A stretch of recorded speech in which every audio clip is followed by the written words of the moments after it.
നീണ്ട കാത്തിരിപ്പുകൾ, വിശ്രമമില്ലാതെയുള്ള നിന്റെ അധ്വാനം, ഉറക്കമില്ലാത്ത രാത്രികൾ, ഇതിനെല്ലാം ഒടുവിൽ ഇന്ന് നീ ആഗ്രഹിച്ച ആ ദിവസം വന്നിരിക്കുകയാണ്. നോക്കാം, എക്സാമിന്റെ രണ്ടാമത്തെ ഷിഫ്റ്റും വന്നിരിക്കുന്നു. ഇവിടെ എൻ്റെ പേര് സാൻജോ, നമുക്ക് അപ്പോഴുള്ളത് വിഷ്ണു സാറാണ്. നോക്കാം എങ്ങനെ ഉണ്ടായിരുന്നു രണ്ടാമത്തെ ഷിഫ്റ്റിന്റെ എക്സാം. ഓക്കെ, അപ്പൊ മക്കളെ നമ്മുടെ ഫസ്റ്റ് ഷിഫ്റ്റിന്റെ കാര്യങ്ങൾ നോക്കി അടുത്ത ഷിഫ്റ്റ് വന്നിരിക്കുകയാണ്. അപ്പൊ നമുക്ക് നമ്മുടെ ഒരാളെ വിളിച്ചു നോക്കാം. വിളിച്ച് എക്സാം എങ്ങനെ ഉണ്ടായിരുന്നു കാര്യങ്ങൾ നമുക്ക് ചോദിച്ചു നോക്കാം. അവിടെ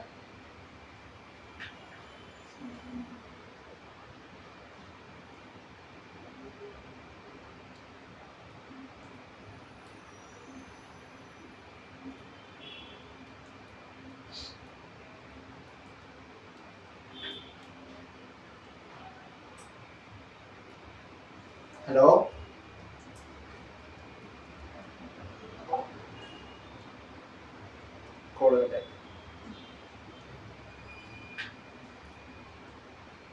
ഹലോ ഹലോ ഞാൻ വിഷ്ണു, സക്സസ് അക്കാഡമിയിൽ നിന്ന്. പറയൂ. എക്സാം ഉണ്ടായിരുന്നു അല്ലേ? ഓക്കെ. ഏത് സെക്കൻഡ് ഷിഫ്റ്റിലായിരുന്നു. എവിടെ വെച്ചായിരുന്നു എക്സാം? ആലുവയില് വെച്ച്. ഓക്കെ, സെക്കൻഡ് ഷിഫ്റ്റ് അല്ലേ?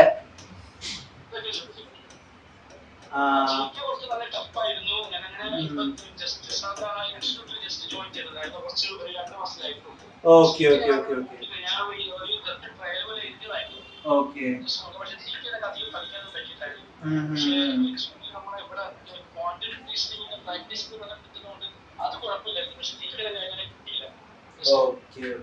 ഇത് ക്വാണ്ടിന്റെ കാര്യങ്ങളൊക്കെ എങ്ങനെ ഉണ്ടായിരുന്നു?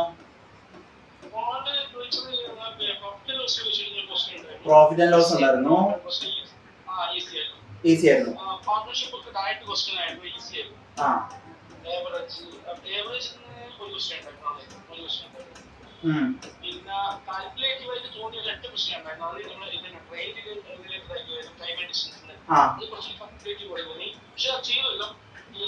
എങ്ങനെയായിരുന്നു ടൈപ്പ്? എങ്ങനെയായിരുന്നു അതെന്തെങ്കിലും ഓർമ്മയുണ്ടോ?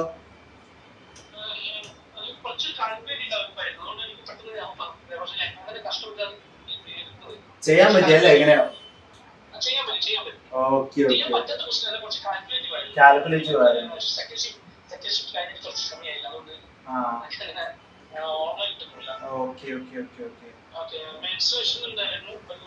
മെൻസുറേഷൻ. ഓക്കെ, ഇതിൻ ഓവറോൾ എക്സാമിനെ പറ്റിയുള്ള അഭിപ്രായം എന്തായിരുന്നു? മോഡറേറ്റ് ആയിരുന്നോ അതോ മൊത്തത്തിൽ ടഫ് ആയിരുന്നോ?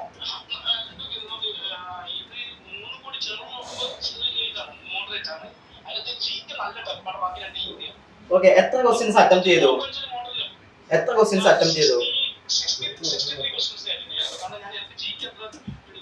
അതെ അല്ലേ?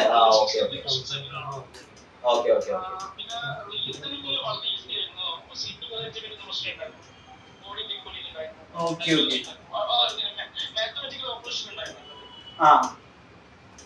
റീസണിംഗ് അതൊക്കെ സീറ്റിംഗ് അറേഞ്ച്മെന്റ് ഉണ്ടായിരുന്നു. കോഡിംഗ് ഡീകോഡിംഗ് ഉണ്ടായിരുന്നോ? അനാലജി ഉണ്ടായിരുന്നോ?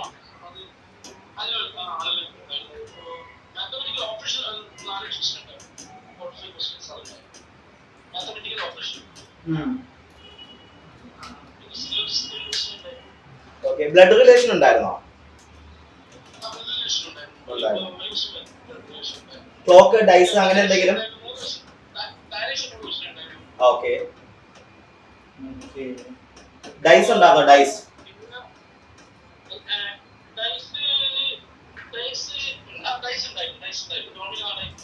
ഓക്കെ. ജികെയുടെ എന്തെങ്കിലും ഓർമ്മയുണ്ടോ ഇതിന്? GK, geography.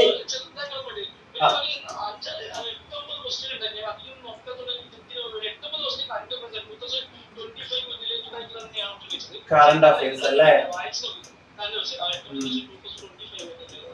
അപ്പൊ കറണ്ട് അഫയേഴ്സിന് നല്ല മുൻഗണന ഉണ്ടായിരുന്നല്ലേ? ഓക്കെ.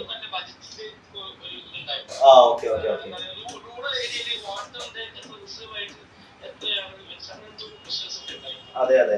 സബ്ജക്ട് വൈസ് ആയിട്ടല്ല, അതായത് സ്റ്റാറ്റിക് ജികെ ആയിട്ട് ഇതിൽ ചോദിച്ചിട്ടുണ്ടായിരുന്നോ? History, economy, polity.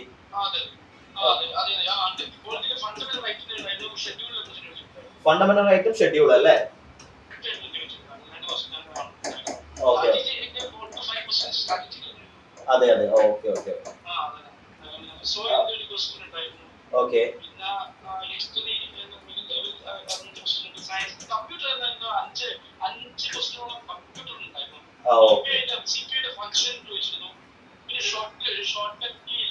ഓ ഓ അപ്പൊ കമ്പ്യൂട്ടറിന്റെ എക്സാം എങ്ങനെ ഉണ്ടായിരുന്നോ? ടഫ് ആയിരുന്നോ?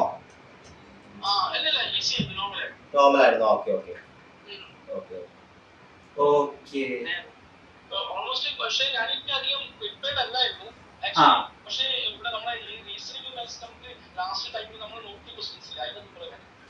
ഓക്കെ ഓക്കെ കൊള്ളാം ചെയ്തു. എന്തായാലും നല്ലൊരു അറ്റംപ്റ്റ് കൊടുത്തില്ലേ? നമുക്ക് എന്തെങ്കിലും പിഴവുകൾ ഉണ്ടെങ്കിൽ തന്നെ അടുത്ത തവണത്തെ എക്സാമിന് കൂടുതൽ നന്നായിട്ട് ചെയ്യാം.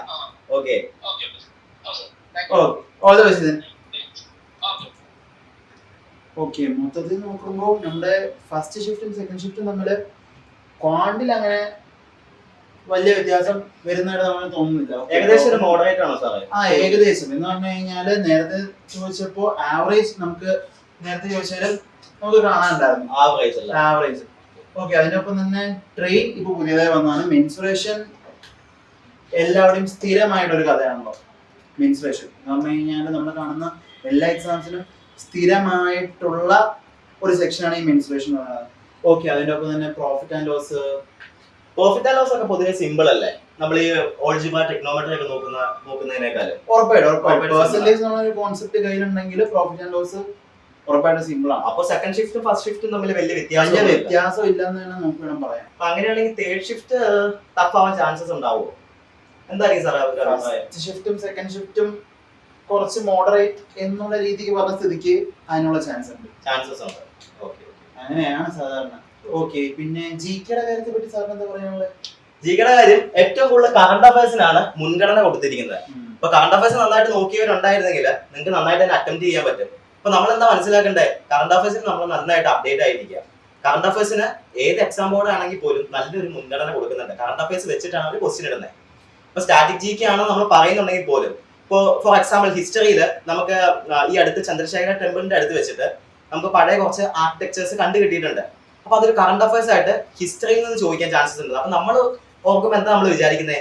അത് static GK, history static GK ചോദിച്ചതായിരിക്കുന്നത്. പക്ഷെ അങ്ങനെയല്ല, കറണ്ട് അഫയേഴ്സിനാണ് പ്രാധാന്യം. അപ്പൊ കറണ്ട് അഫയേഴ്സ് വിട്ട് കളഞ്ഞിട്ട് നമുക്ക് പഠിത്തം നടക്കില്ല സുഹൃത്തുക്കളെ.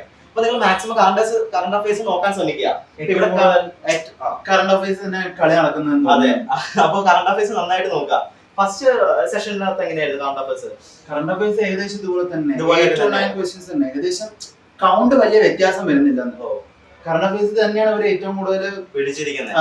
അപ്പൊ നിങ്ങൾ ഓർത്തുകൊള്ളുക, നിങ്ങൾക്ക് തരാനല്ല, നിങ്ങൾ അതിനകത്ത് ഔട്ട് ആക്കാനാണ് ബോർഡ് ശ്രമിക്കുന്നതെന്ന്. സ്വാഭാവികമായിട്ടും എന്താ പറയാ, ബാക്കിയുള്ള സബ്ജക്ട്സിനെ വെച്ച് നോക്കാം, അതായത് ജികെയിലെ ബാക്കിയുള്ള ടോപ്പിക്കുകൾ വെച്ച് നോക്കുമ്പോൾ കറണ്ട് അഫയേഴ്സ് കുറച്ചുകൂടെ ഓർത്ത് വെക്കാൻ കുറച്ച് ബുദ്ധിമുട്ടുള്ളതാണ്. അതെ അതെ, അത് എക്സാമിനേഴ്സിന് അറിയാം. അവര് നല്ല പോലെ അത് ഉപയോഗിച്ചിട്ടുമുണ്ട്. അടുത്തത് ബഡ്ജറ്റിന്റെ കാര്യമാണ്. ബഡ്ജറ്റ് ഇപ്പൊ 2024 ആയാലും 2025 ആയാലും നമുക്ക് ഇമ്പോർട്ടന്റ് ആണ്. കാരണം ബഡ്ജറ്റിന് ചോദിക്കാൻ ഒരുപാട് ചാൻസ് ഉണ്ട്, ഒരുപാട് കീ പോയിന്റ്സ് ഉണ്ട്.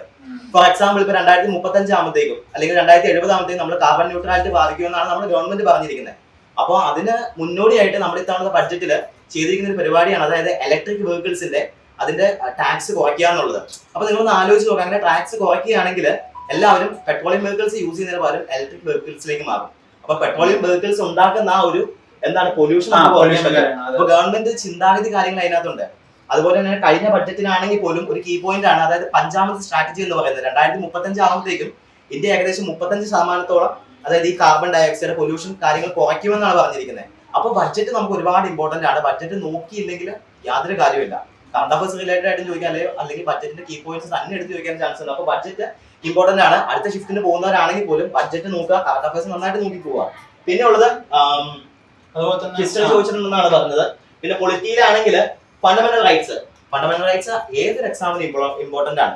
കോൺസ്റ്റിറ്റ്യൂഷൻ ചോദിക്കുന്നുണ്ടെങ്കിൽ ഫണ്ടമെന്റൽ റൈറ്റ്സിനെ പറ്റി എന്തെങ്കിലും ഒരു ചോദ്യം ഉണ്ടാവാം. അപ്പൊ നിങ്ങൾ ഫണ്ടമെന്റൽ റൈറ്റ്സ് നോക്കുക. അതേപോലെ ഷെഡ്യൂളൊക്കെ പഠിക്കാനാണെങ്കിൽ എന്താണ്, നമുക്ക് ഓരോരോ കോഡുകൾ അതൊക്കെ വെച്ച് പഠിക്കണം, മറന്നു പോകത്തുമില്ല. അപ്പൊ ഇതൊക്കെ എന്ന് പറഞ്ഞാൽ പൊളിറ്റിയിൽ നമുക്ക് ഒരുപാട് ഇമ്പോർട്ടന്റ് ആണ്. പിന്നെ സോയിൽ ടൈപ്പുകൾ ചോദിച്ചിട്ടുണ്ട്. ഇപ്പോൾ ഇന്ത്യയിൽ തന്നെ പല വിധത്തിലുള്ള സോയിലുകളുണ്ട്. അപ്പൊ അത് പഠിച്ചിരിക്കേണ്ടത് അത്യാവശ്യമായിട്ടുള്ള കാര്യമാണ്. ഇതൊക്കെ ചോദിച്ചതെന്നാണ് പറയുന്നത്. അപ്പൊ ഇതെല്ലാം നമ്മൾ അറിഞ്ഞിരിക്കണം. ഫസ്റ്റ് ഷിഫ്റ്റില് റിവർ സിസ്റ്റം ആയിരുന്നു ഉണ്ടായിരുന്നത്. അതെ, അവിടെ റിവറിന് നേരെ വന്ന് സോയിലേക്ക് അപ്പൊ ഒരു കണക്ഷൻ ഉണ്ട് കേട്ടോ, ഉറപ്പായിട്ടും ശ്രദ്ധിക്കണം അത്. അടുത്തത് കമ്പ്യൂട്ടറിന്റെ കാര്യമാണ്. കമ്പ്യൂട്ടർ പൊതുവെ സിമ്പിൾ ആയിരുന്നു എന്ന് തന്നെയാണ് പറഞ്ഞത്. അപ്പൊ കമ്പ്യൂട്ടർ നമുക്ക് ഇമ്പോർട്ടന്റ് ആണ്, നമുക്ക് വിട്ടുകളയാൻ പറ്റുന്ന ഒരു കാര്യമാണ്. ഏകദേശം 5 ക്വസ്റ്റ്യനുകളോളം ഉണ്ടായിരുന്നു. അതുപോലെ ഇമ്പോർട്ടന്റ് ആണെന്ന് എക്സാം എഴുതിയ ഉദ്യോഗാർത്ഥി പറഞ്ഞിട്ടുണ്ട്.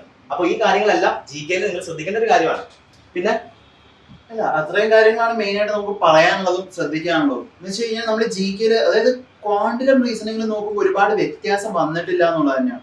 അതായത് നമുക്ക് എന്താ പ്രീവിയസ് ഇയർ ക്വസ്റ്റ്യൻസ് വെച്ചിട്ട് വർക്ക്ഔട്ട് ചെയ്ത് കഴിഞ്ഞാൽ ഇനി വരുന്ന ദിവസങ്ങളിലേക്കുള്ള ആൾക്കാർ ശ്രദ്ധിക്കുക. പ്രീവിയസ് ഇയർ ക്വസ്റ്റ്യൻസ് നമ്മൾ നോക്കുകയാണെങ്കിൽ പോലും അതൊരു പരിധി വരെ നമ്മളെ ഹെൽപ്പ് ചെയ്യാൻ ഒരുപാട് ചാൻസുകളുണ്ട്. അതുപോലെ തന്നെ നമുക്ക് ക്വസ്റ്റ്യൻസ് സ്പോട്ട് ചെയ്യാൻ പറ്റും. ഡിഫിക്കൽട്ടി കൂടിയ ക്വസ്റ്റ്യൻസ്, ഡിഫിക്കൽട്ടി കുറഞ്ഞ ക്വസ്റ്റ്യൻസ് എവിടെ നിന്നൊക്കെ ചോദിക്കുമെന്നൊക്കെ നമുക്ക് ഐഡന്റിഫൈ ചെയ്യാൻ പറ്റും. കൂടാതെ നമ്മൾ PYQ ചെയ്യുമ്പോഴത്തേക്കും നമുക്ക് 4 ഓപ്ഷൻസ് ഉണ്ട്. ചുമ്മാ 4ാമത്തെ ബാക്കിയുള്ള ഓപ്ഷനും കൂടെ നിങ്ങൾ നോക്കി പോകുക. അപ്പൊ നിങ്ങൾ ഏതെങ്കിലും ഒരു ടോപ്പിക്കിലേക്കായിരിക്കും എത്തിച്ചെല്ലുന്നത്.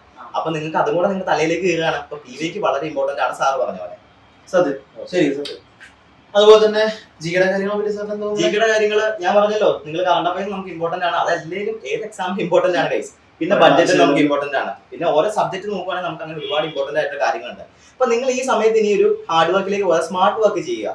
ഏതൊരു സബ്ജക്റ്റ് ആയാലും ചോദിക്കുന്ന, അതായത് സിലബസ് ഉണ്ട് എക്സാമിന്, ആ സിലബസ് അനുസരിച്ച് ചോദിച്ചിട്ടുള്ള ക്വസ്റ്റ്യൻസ് നന്നായിട്ട് ഇരുന്ന് പഠിക്കുക. ഇനിയിപ്പോ അടുത്ത തേർഡ് ഷിഫ്റ്റ് ചോദിക്കുക. ഏതൊരു എക്സാമിനും റിപ്പീറ്റേഷൻസ് എപ്പോഴും ഉള്ളതാണല്ലോ സാർ. അപ്പോ റിപ്പീറ്റേഷൻസ് ഉണ്ട്, അത് വെച്ച് നോക്കുക. നല്ലൊരു പ്ലാനിങ് കൊണ്ടുവരിക. ബുദ്ധിപരമായിട്ട് നമ്മുടെ എക്സാമിനെ നേരിടുക. Okay, if you understand the game you will not panic എന്നാ പറയുന്നത്. നിന്റെ എക്സാം എന്താന്ന് നീ അറിഞ്ഞു കഴിഞ്ഞാൽ പിന്നെ നീ പേടിക്കില്ല. അപ്പൊ അതിനെപ്പറ്റി നീ ആലോചിക്കുക, നല്ലൊരു സ്ട്രാറ്റജി ബിൽഡ് ചെയ്യുക. ഓക്കെ, അങ്ങനെയല്ലേ സാറേ? ഉറപ്പായിട്ടും അങ്ങനെയാണ് വെക്കേണ്ടത്. അപ്പൊ ഗൈസ്, സെക്കൻഡ് ഷിഫ്റ്റ് നമ്മളിവിടെ കഴിഞ്ഞിരിക്കുകയാണ്. അടുത്തൊരു തേർഡ് ഷിഫ്റ്റുമായിട്ട് വീണ്ടും സക്സസ് അക്കാഡമി വരികയായിരിക്കും. അപ്പോൾ ബൈ.